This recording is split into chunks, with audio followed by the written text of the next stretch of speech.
A silver sliver of metal swayed above a faded apron, unassuming, almost forgotten. But in that single moment, its gleam sliced through 54 years of silence and memory. The hand of a grizzled veteran, once steady through chaos and fire, froze mid-reach for his coffee. Like, subscribe, share, and comment if this story moved you. Frank Mallory, age 75, sat in his usual booth at a roadside diner clinging to the edge of Highway 41, nestled between a silent gas station and a tired tire shop.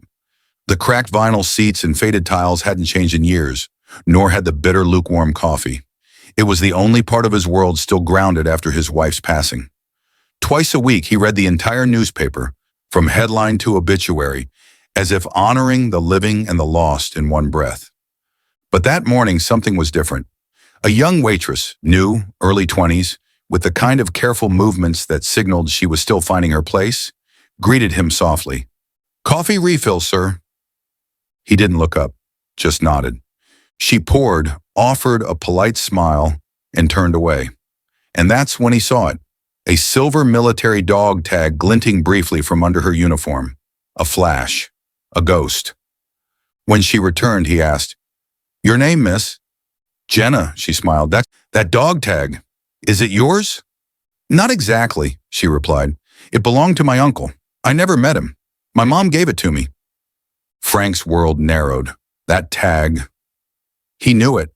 Not the metal, but the name, the blood type, the date, etched into his memory in blood and loss.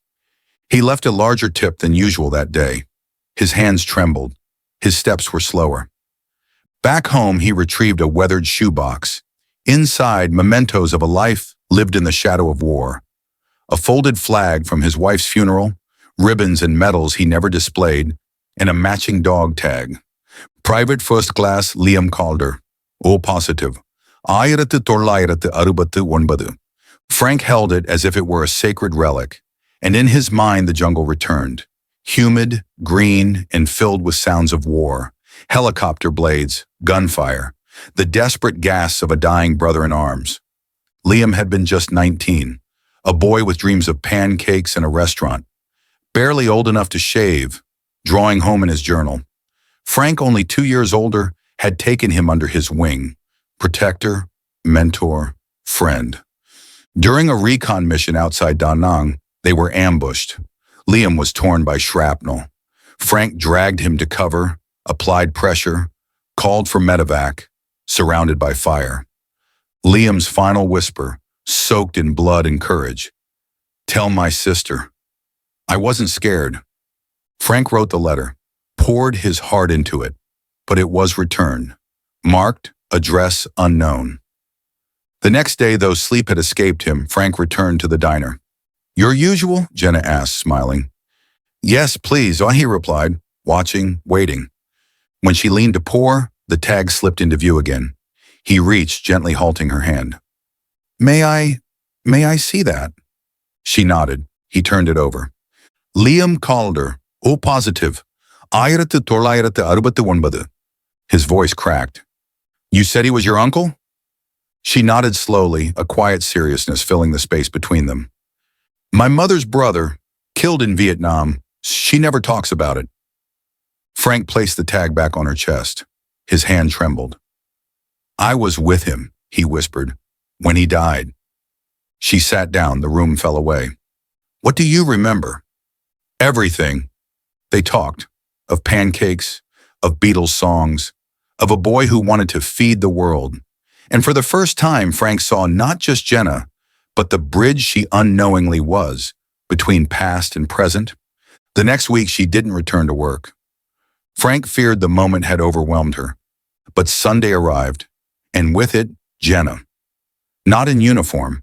With her, a woman in her 60s, upright, composed, but carrying decades of unspoken grief. "My mother," Jenna said. Frank stood. "Mrs. Calder," he said gently. She handed him an envelope. "She wants to hear everything. But first," inside a photocopy of the very letter he'd written, still sealed, returned, undelivered. Frank whispered, "I kept the original." "I hoped." Her voice, choked but steady, broke decades of silence. Tell me, was he in pain? Yes, Frank answered truthfully. But he wasn't scared. He asked me to tell you. He was proud. Tears streamed for the first time since 1969. A crack in the dam. He talked about pancakes? Frank smiled. Wouldn't stop. They laughed, cried, recalled, repaired, reconnected. Before they left, Frank pressed something into Jenna's palm, the original dog tag. He'd want it returned. She held it like gold. Her mother embraced him, sobbing. Thank you, she whispered, for not forgetting. Weeks passed. Frank returned to the diner. Same table, same coffee. But now Jenna brought it before he asked, and around her neck, 2 tags, Liam's original and her own engraved anew. Jenna called her a negative. Other staff began to notice. Veterans saluted him in quiet reverence. Someone left a note at his table. You brought someone home after 50 years. Thank you. A framed photo appeared near the register. 2 young men in jungle fatigues, grinning, arms draped around each other. Below, a plaque. Never forgotten, family legacy continues. Frank no longer came for the coffee. He came for something deeper. One day, Jenna asked softly, We're planting a tree at the Veterans Cemetery. Will you come? He did, and as she placed both dog tags beneath the sapling, Frank stood tall, saluting a fallen brother. Mrs. Calder spoke. He wanted to serve pancakes and joy. Through Frank and Jenna, he still feeds souls. Frank read the letter aloud. After 54 years, Liam's words finally reached home. As they walked away, Jenna turned to him. You carried him all these years, she said. Now we can carry him forward. Frank nodded, understanding. Some names fade in war, others endure in the hearts of those who remember. If this story touched your soul, like, share, subscribe, and comment below.